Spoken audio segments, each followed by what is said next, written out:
So we're gonna talk about my thoughts on the Sam Darnold trade with Carolina.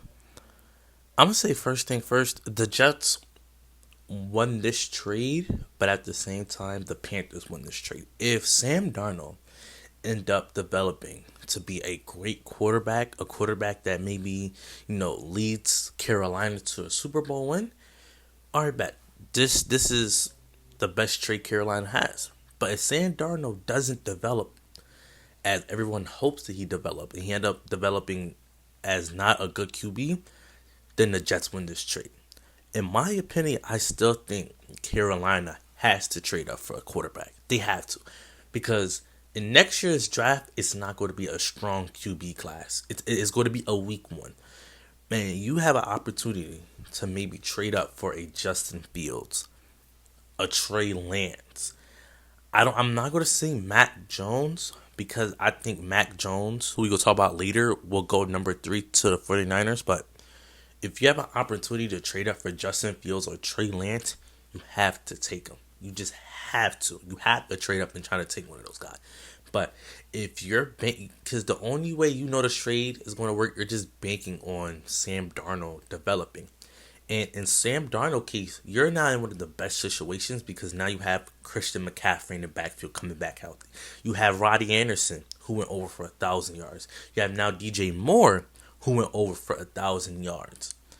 You know what I'm saying? You have a stable O line. Could they add maybe a Panay if he falls to them, or a Rashad Slater? Yes, but this is an opportunity to show that this is the opportunity for Sam Darnold to show that he can be an elite quarterback. He could be a top 10 or even top 5 quarterback in football.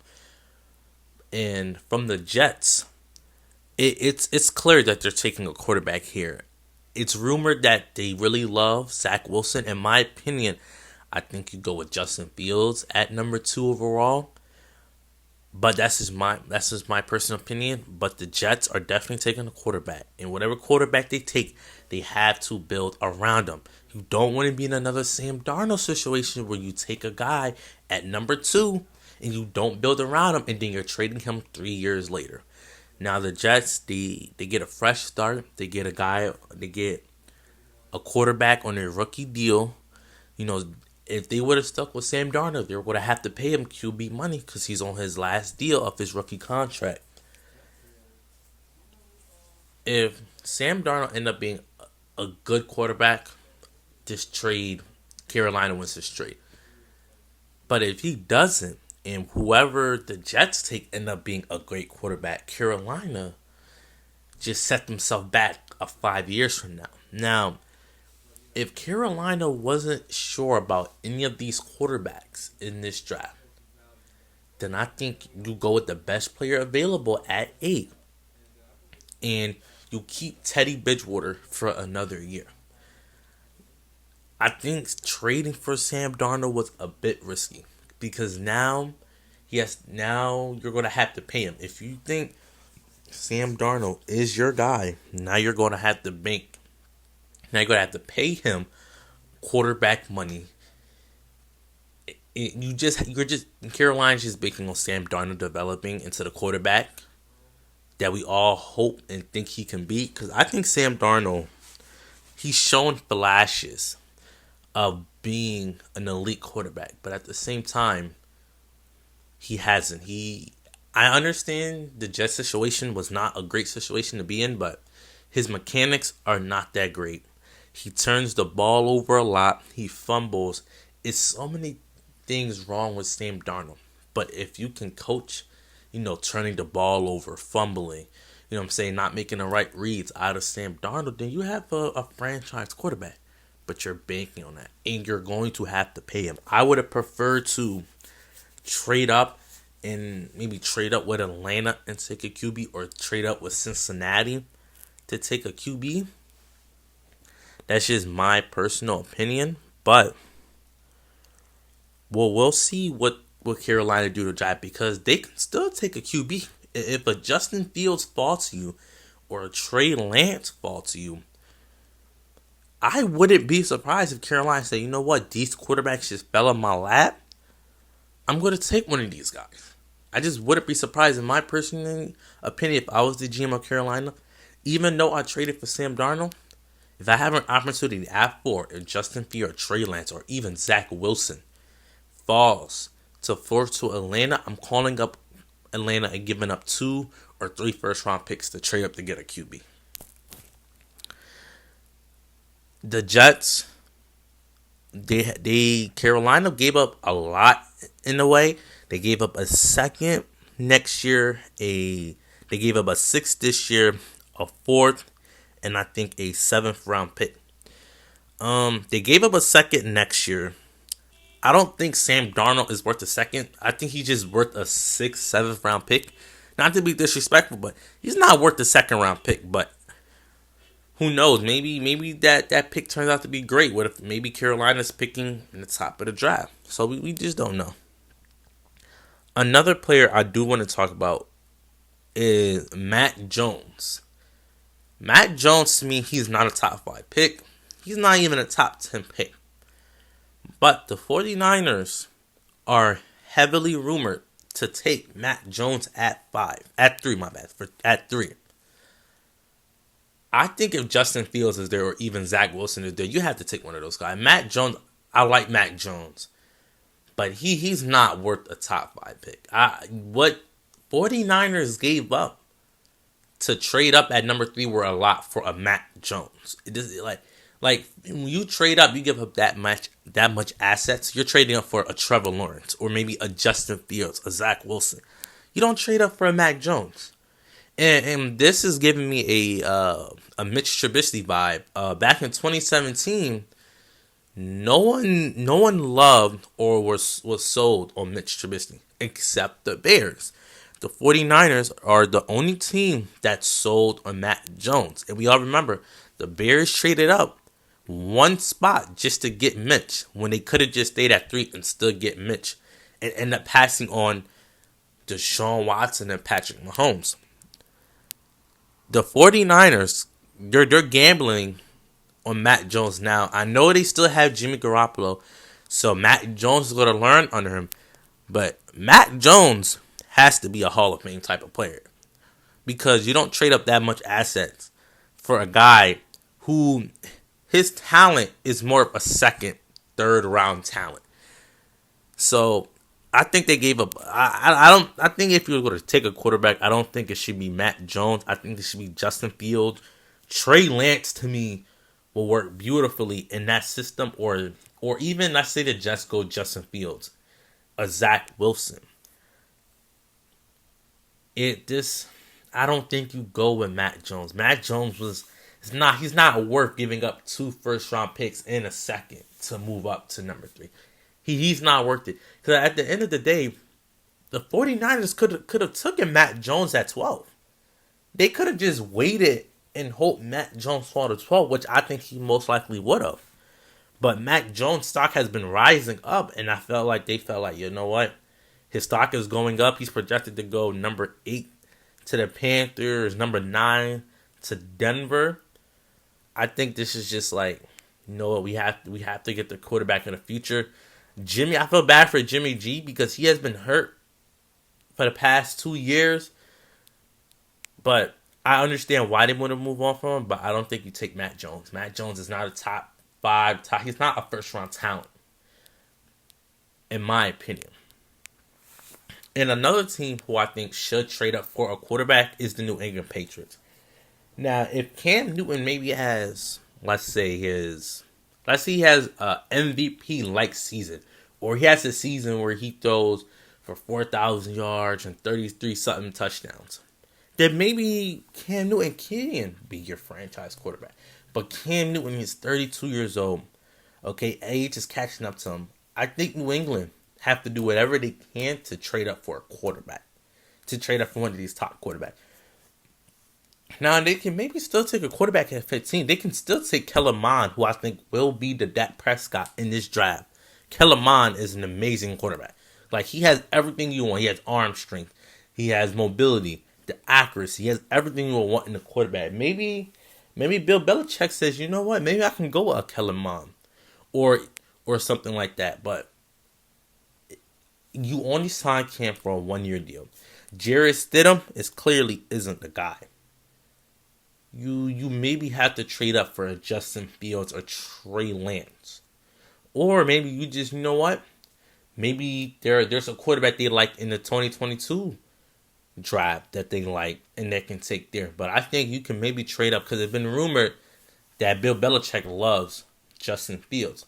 So, in my opinion, I think, you know what? You trade up with a team like a Cincinnati who isn't quarterback, who doesn't need a quarterback. I think Atlanta should take a quarterback, and I think they will.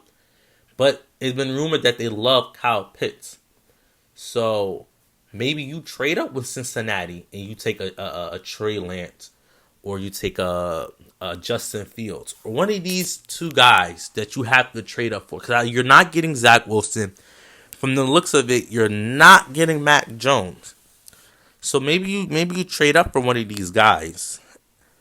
And I think it will be Justin Fields. And I think Justin Fields, what New England will be a perfect match. Because now Justin Fields, he can learn under Cam. He can learn the system, take over. Because I think Justin Fields has the potential to be a Hall of Famer and the best quarterback to come out this draft over a guy like Trevor Lawrence. I think Justin Fields' potential is higher than Trevor Lawrence, and his floor is higher than Trevor Lawrence. I think Justin Fields is that good of a quarterback. It is things that he needs to work on, but if you coach that certain things, if you coach him up, you have a MVP like player. You have a top 5 quarterback in Justin Fields in your hand, and I think New England should trade up to get Justin Fields.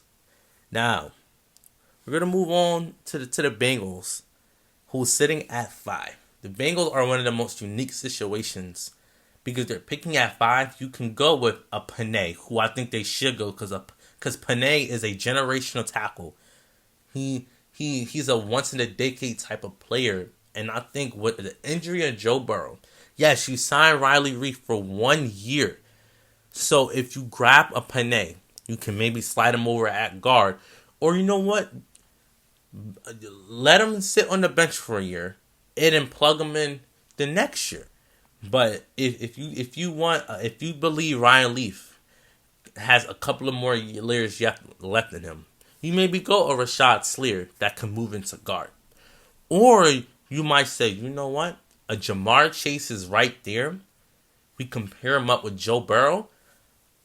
I think would not be that bad. But would I go that route? No, because I think this is one of the more deeper wide receiver class this year. And you have to protect Joe. I'm Team Panay. You have to protect Burrow. The offensive line, I know you still have Jonah. You have, besides Jonah Williams, you don't have anyone on the offensive line. So if you get a Panay or a Rashad Slater, a Christian Darrisaw, you have to pick them. Or you can just trade back and still get one of those players. Now, a lot of fans want Jamar Chase. I would not be mad if they go Jamar Chase. But if you go Jamar Chase at 5, you have to go tackle in the second or third round. The second, third round should be offensive linemen. I don't care about no edge rushers. Unless a Gregory Rousseau falls to the second round or a Kwity Paye, then you have to go with a Liam Eichenberg or a Tevin Jenkins out of Oklahoma State. Or you can just scratch all that and go with a Kyle Pitts. You know what I'm saying? The Bengals never really had an elite tight end in their franchise. And I think a Kyle Pitts would just be so good for what the Bengals can do. Because you don't have to line them up at tight end. You could just say, you know what? We're not even going to play you at tight end. We're just going to play you at receiver. Because he's too big for a corner to guard. And he's too fast for you to put a linebacker in. He's just such a versatile weapon. They can go Kyle Pitts. But I think the best bet is you go with a Panay or a Rashad Slater in this draft. Because if you pass on Panay, you're passing on, in my opinion, a generational type of player. Panay, to me, is one of the few players who I look at And I said, oh yeah, Panay. Oh yeah, that's a future Hall of Famer you're looking at right there. You have to go with Panay, but if Joe Burrow says, "Oh, get me Jamar Chase," okay, fine. By all means, you draft Jamar Chase. But if Burrow says, "You know what? You can either go with Jamar Chase or Panay. I don't care. I'm gonna go with Panay. Panay is too good of a player, and people are saying, "Oh, well, you have to get Burrow a weapon to Jamar Chase." Y'all have to remember the Bengals have a top 5 back in Joe Mixon. Their run game can improve because one of Panay's strong suit is run blocking. If you get Joe Mixon a Panay, he can create holes for Joe Mixon. Take the pressure off of Joe Burrow. Like, people are, keep focusing on Burrow, but if they get a Panay, that was going to help Burrow and Joe Mixon in the pass game. And I just think Panay at 5 is the best player available for the Bengals, in my opinion. And I think they should just go with Panay. Now I'm going to be moving on to a new mock draft. This is my mock draft 5.0. There will be a bit of some shockers. Some players will fall in the mock draft. So let's just get started. First of all, we all know Trevor Lawrence is to the Jags. Number 2, as much as I want the Jets to go with Justin Fields, it seems like they really love Zach Wilson. So I have them taking Zach Wilson at 3, Zach Wilson at 2, Mac Jones at 3. Even though I still don't think Mac Jones is worth the top 5 pick, from the rumors of it looked like Kyle Shanahan is really wants Mac Jones. At 4, I have Atlanta taking Justin Fields. I think with this deep of a QB draft, Atlanta, you won't be picking in the top 5 a lot of the time. I think you just have to go to QB. And, Matt Ryan, he's 36. He's not the same player he used to be. And I think with Justin Fields right there, you can develop him under Matt Ryan. At 5, it's clearly Penei Sewell. At 6, Miami, I think you have to get to a number 1 weapon in Jamar Chase. He's right there. Or you can go with Kyle Pitts. But I think Jamar Chase is a much better player at 6. At 7, the Lions, it looks like they're committed to Jared Goff. You go with Jalen Waddle at 7. I think Jalen Waddle is the best receiver in this class. He's my number 1 receiver. I will be doing film on Jalen Waddle. Jalen Waddle is a special player. This kid, he's just a flat out stud. At 8, I have I have the Carolina Panthers taking Kyle Pitts. They traded for Sam Darnold. Their tight end, they have one of the worst tight ends in football. I think if a Kyle Pitts falls you at 8, you have to take him. At 9, I have the Broncos taking Trey Lance. Drew Lock is not the guy. Drew Lock was just horrible last year. I thought Drew Lock was a dark horse MVP because of all the weapons they surrounded him with. He's not there. He's out. He's a backup now. I think Trey Lance at 9, you have to go with him. At 10, the Cowboys, your defense was horrible last year. You have to go with, to me, the best corner in this draft in Patrick Surtain at 10. At 11, now the Giants can go either way. They can go a receiver. They can go Devontae Smith. They can go an edge rusher like a Jalen Mayfield or a Kwity Paye. But I think if Michael Parsons there, who's my number 1 linebacker, you gotta go with Micah Parsons because you can play him in so many different ways. That at 11, you need linebacker help. Blake Martinez is not a good linebacker. I think Micah Parsons is the perfect fit. At 12, at the Philadelphia Eagles taking Devontae Smith. Jalen Reagor, as much as people want to say he had a bad year, he struggled with injuries. Carson Wentz did not play well at all. So I think if you pair Jalen Reagor up with a Devontae Smith, who's going to be the number 1 corner, you can play Jalen Reagor in the slot. I think it just makes perfect sense. And you have to surround Jalen Hurts if that is your franchise quarterback. At 13, I have the Chargers taking Rashad Slater.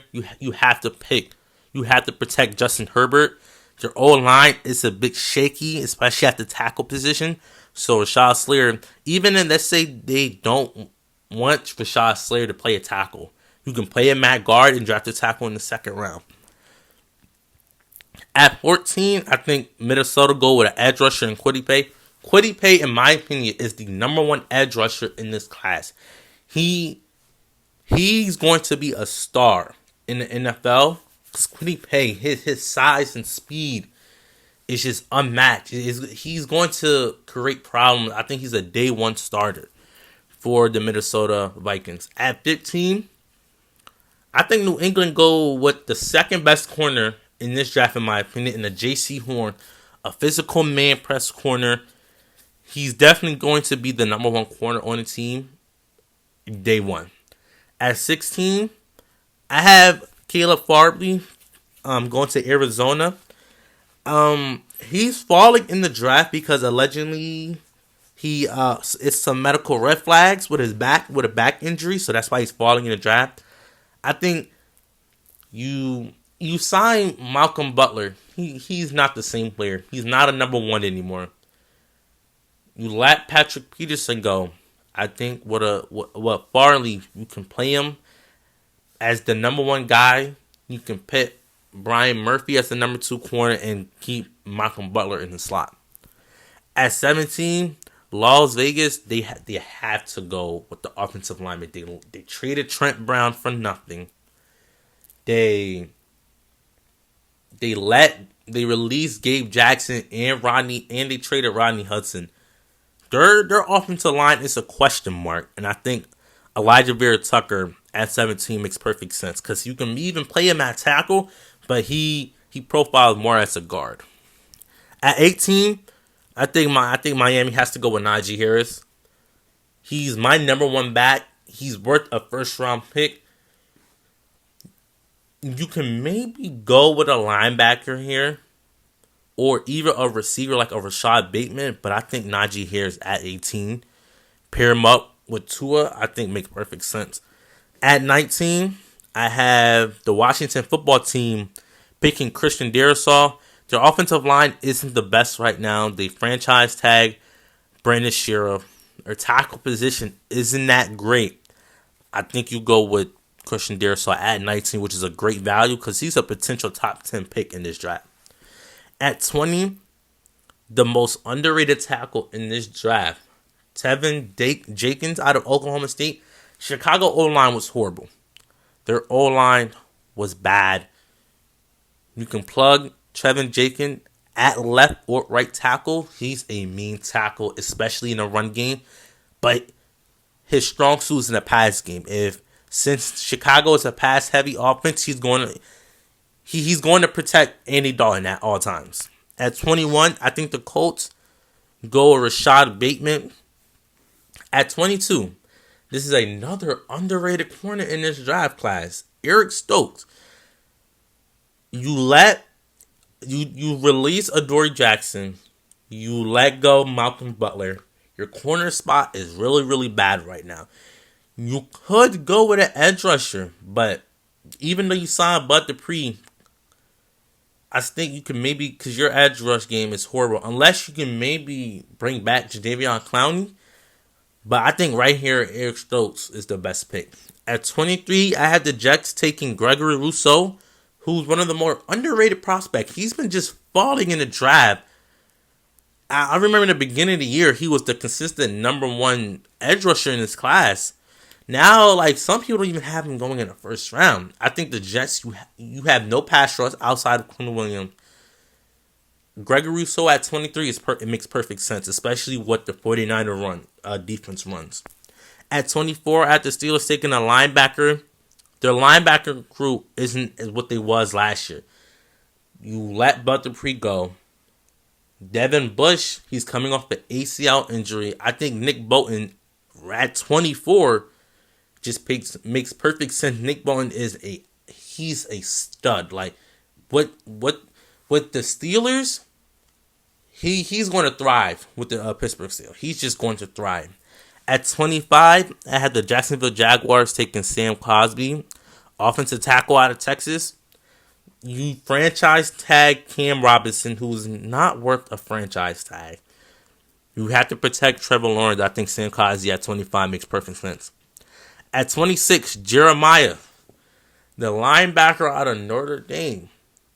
Cleveland linebacker core is not great. It's just not great.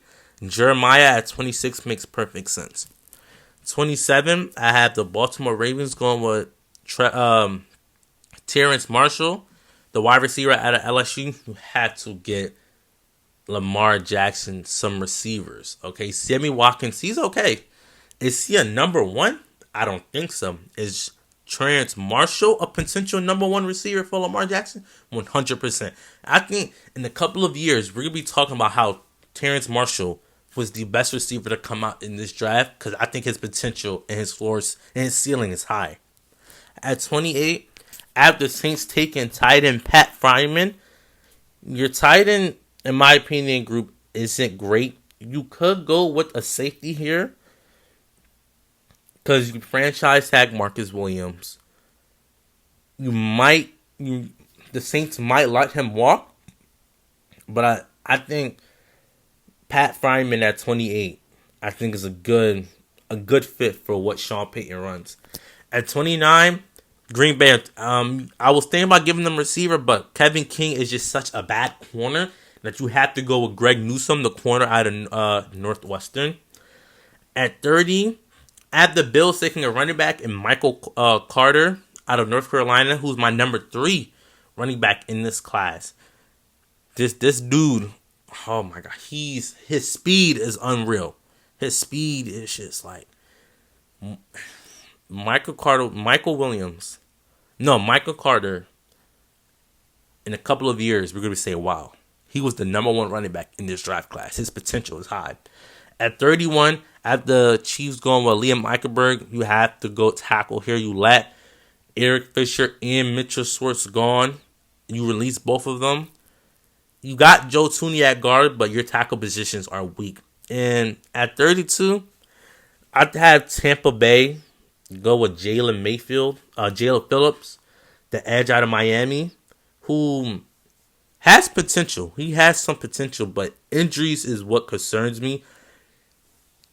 He had multiple concussions. I think he had multiple concussions, but if he can stay healthy, you have an elite pass rusher in Jalen Mayfield.